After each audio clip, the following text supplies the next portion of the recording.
வெளுத்ததெல்லாம் பாலுன்னு நான் நினைச்சேன். கொளுத்து போய் தேவனை தினம் பகச்சேன். குளிச்சு போன மனித வாழ்வை நான் பார்த்தேன்.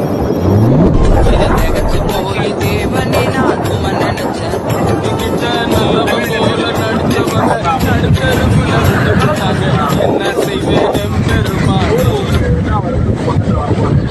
இந்த கடவுளுடைய தன்மை என்ன தெரியுமா? இதுக்குள்ள இருக்கிற பிளாஸ்டிக் இருக்கிற அந்த அழுக்கு கரைகளை ரிட்டர்ன் வந்து கொண்டு வந்து கொடுத்துருக்கோம்.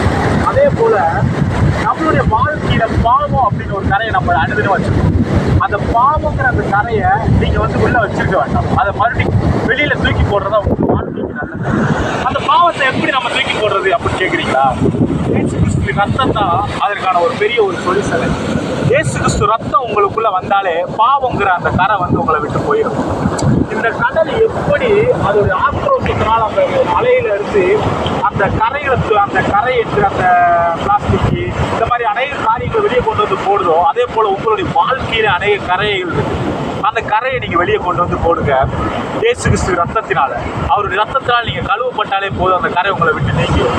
இந்த வேளையில இயேசுவின் ரத்தத்தால் உங்கள் பாவங்கள் கழுவப்படணும் அப்படின்னா இயேசு கிறிஸ்துவ பார்த்து ஒரு வார்த்தை, ஆண்டவரே என்னுடைய பாவத்தை நீங்க கழுவுங்கப்பா,